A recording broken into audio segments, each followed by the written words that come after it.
The saloon in Dust Devil Springs was a festering wound on the face of the frontier, a place where hope came to die. The air, thick with the stench of cheap whiskey, sweat, and despair, clung to everything.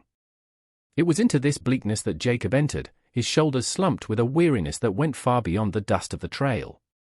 He was a man who lived in the long shadow of ghosts, a lonely rancher whose sprawling lands felt as empty as his heart.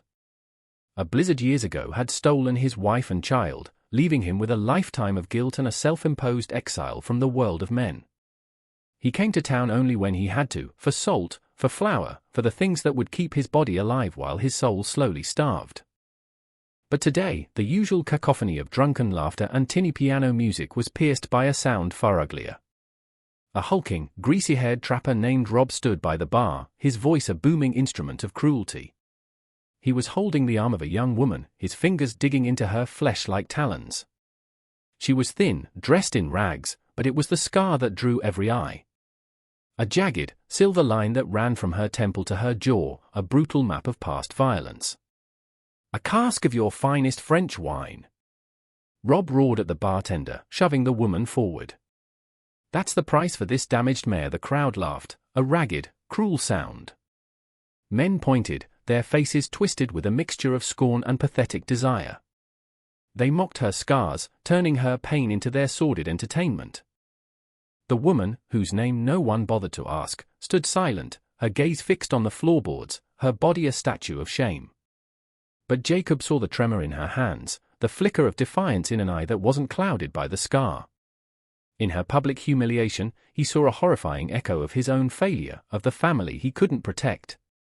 A forgotten corner of his heart, long dormant and covered in the ash of grief, began to ache with a dangerous, unfamiliar heat. He had come for supplies, but he had stumbled into a reckoning.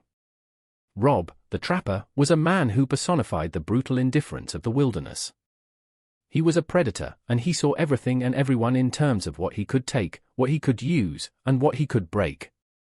He reveled in the fear he inspired, his power measured by the silence that fell when he entered a room. He held the woman's arm, parading her like a hunting trophy. "She's quiet, and she works hard," he boasted to the leering crowd, his words a salesman's pitch for a piece of livestock. "Got a temper, but a man's hand can fix that." He gave her a rough shake to emphasize his point, and she stumbled, catching herself with a resilience that seemed to infuriate him. Jacob watched, his own hands clenching into fists at his sides. He tried to turn away, to retreat back into the comfortable numbness of his grief. He told himself it was not his fight. He had learned the hard way that the world was a brutal place and he was powerless to change it. But the image of his wife, her face pale in the swirling snow of his memory, refused to fade. He had been too late then. The thought was a spur in his side. Before his conscious mind could stop him, he found himself stepping forward, his worn boots silent on the dusty floor. His voice, rusty from disuse, was quiet but carried through the saloon. "I'll give you $50 for her." A hush fell over the room. All eyes turned to the reclusive rancher. Rob spun around, his face a mask of disbelief that quickly curdled into a sneer.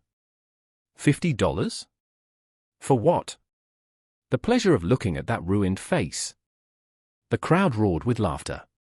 Jacob's face remained a stony mask. Let her go. Rob's eyes narrowed, intrigued by this strange new game. He enjoyed breaking things, and the quiet dignity of the lonely rancher was something he suddenly felt a powerful urge to shatter. "She's worth more than your paltry 50, rancher.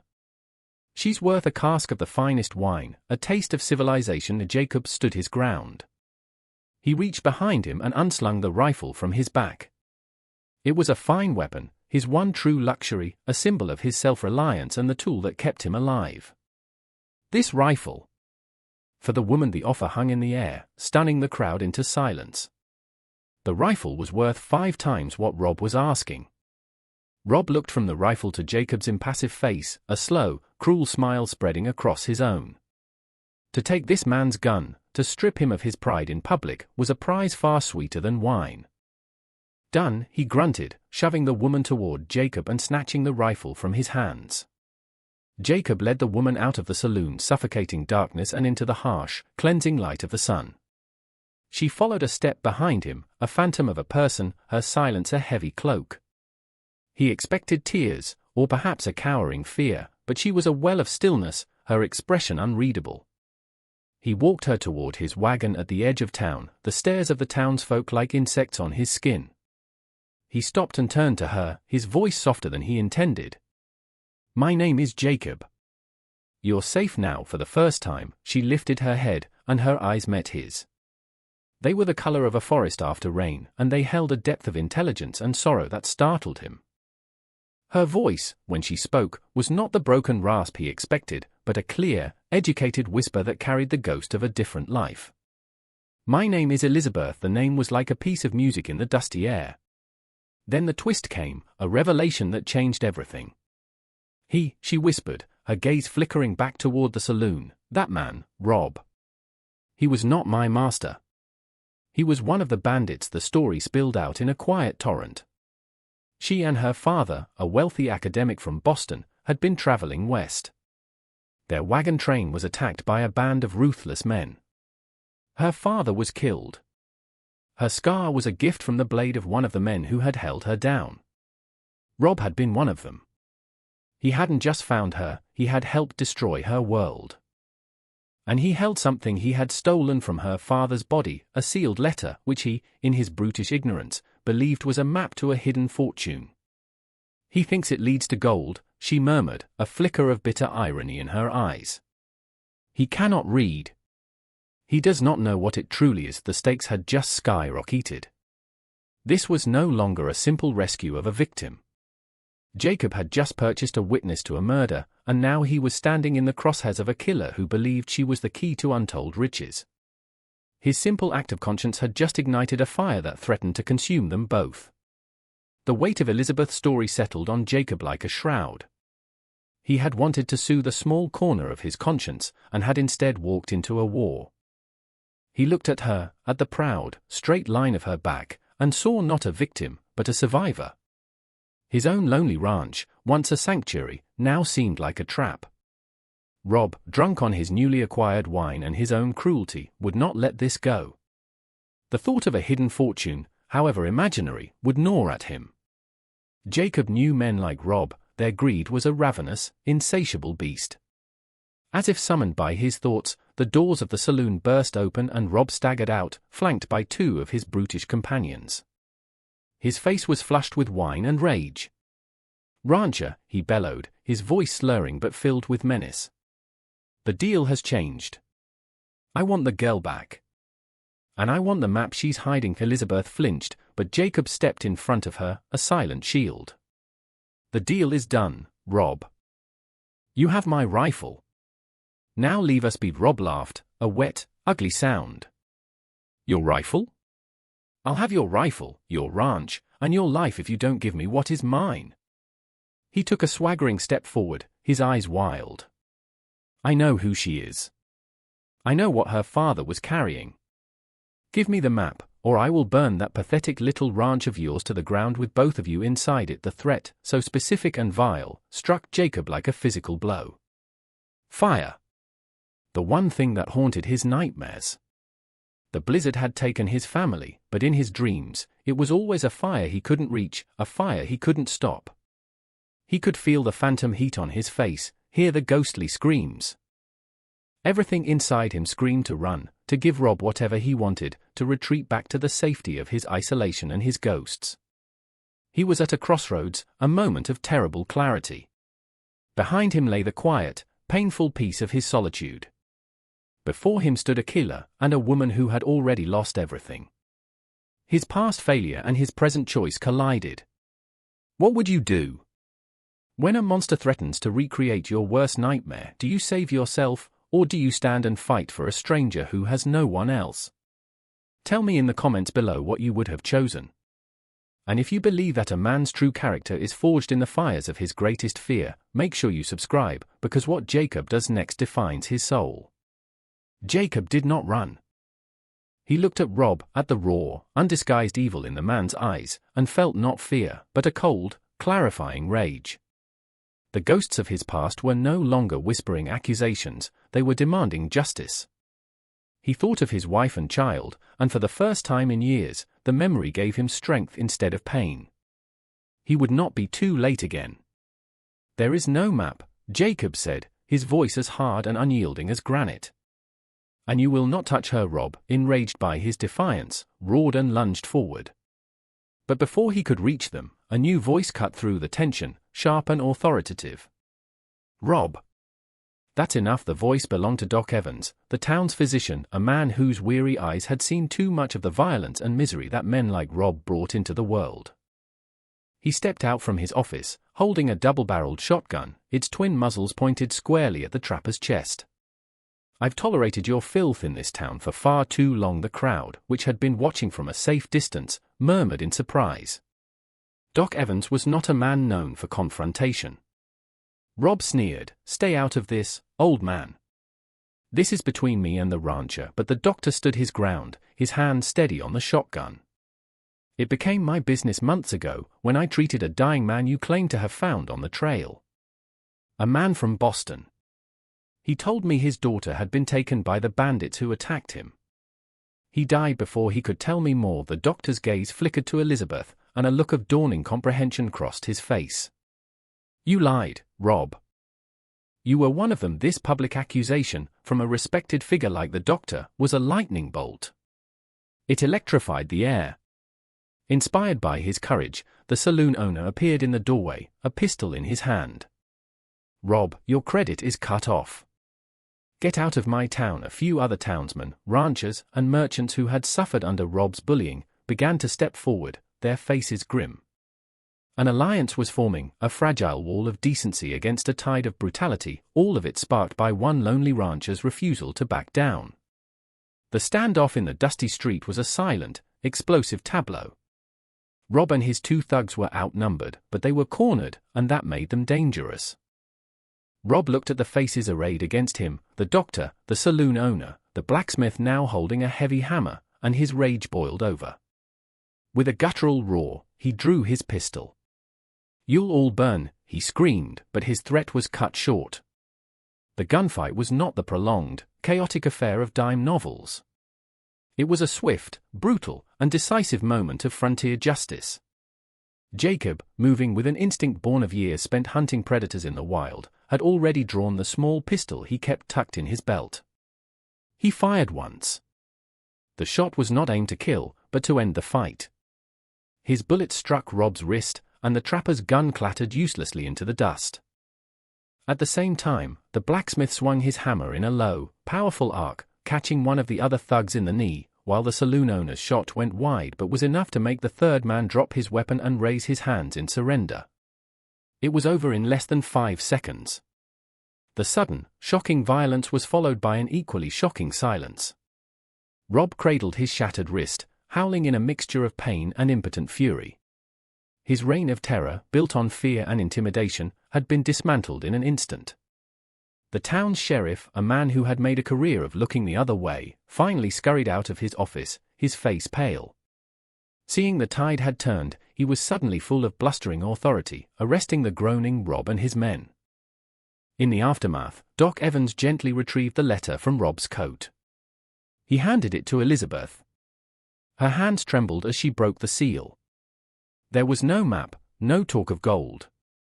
It was a father's last words to his beloved daughter, a heart-wrenching letter filled with love, pride, and his hopes for her future. Tucked inside was the deed to a small, promising property in the green valleys of California. This letter, this testament of love, was the treasure Rob had been willing to kill for.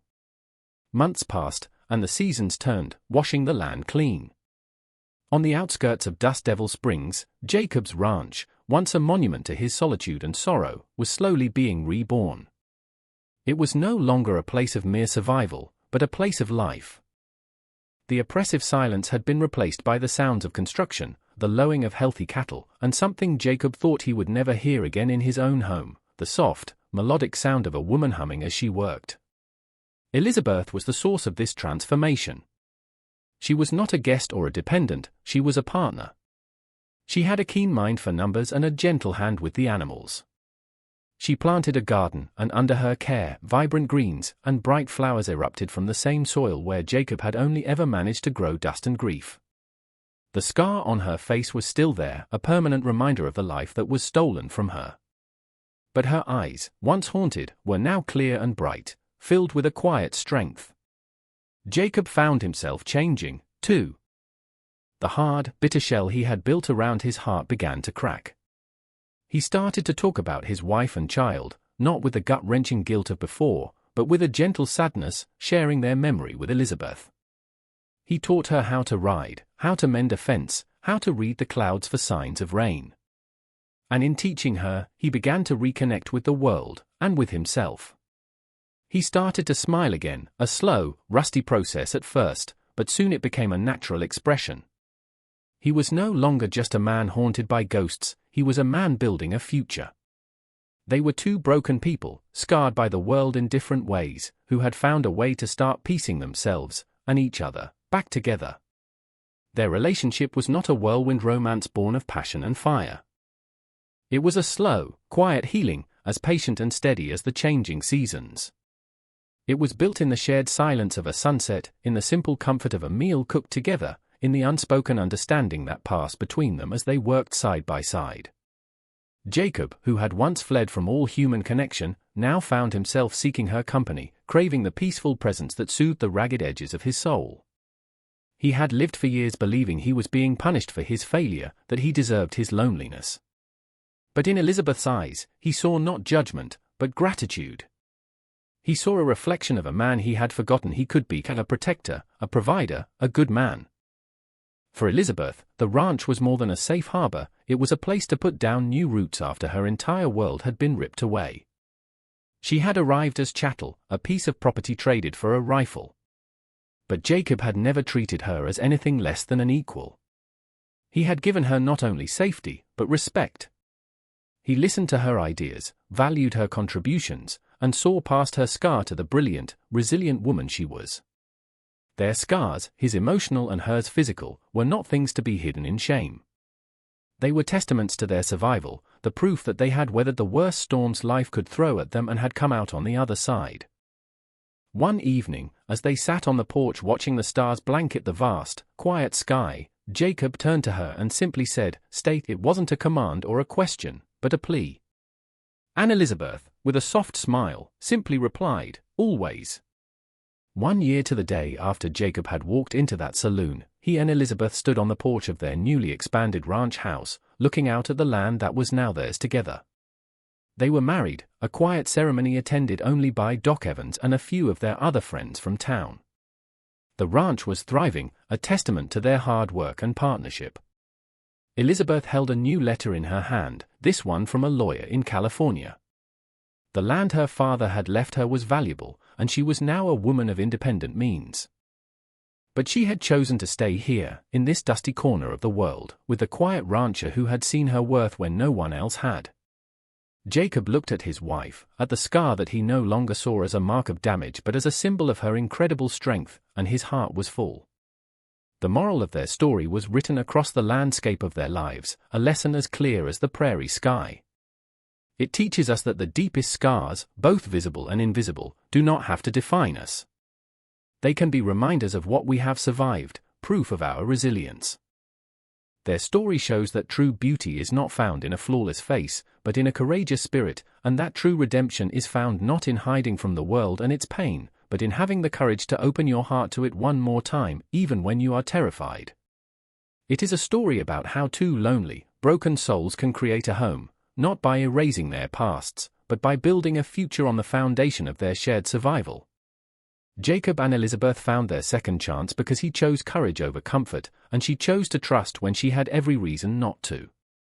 Their story is a powerful testament to the strength of the human spirit to heal and to love again. If you were inspired by their journey from desperation to redemption, then subscribe to our channel and become part of a community that celebrates these tales of courage and compassion. Your subscription is a signal that these are the stories that matter, the ones that remind us of the best we can be. And your journey with us does not have to end here. A new story, an even more powerful one, is waiting for you right now. What happens when an old, mute prospector, a man the world has forgotten, is the only one who knows the location of a stolen child, and the only person who can bring her back is the cynical, disgraced sheriff who exiled him years ago. To find out if they can overcome their bitter past to save an innocent life, click on the video that you see on your screen right now. Don't wait. The next adventure into the heart of what it means to be a hero is ready to begin. Click now, and we will see you there.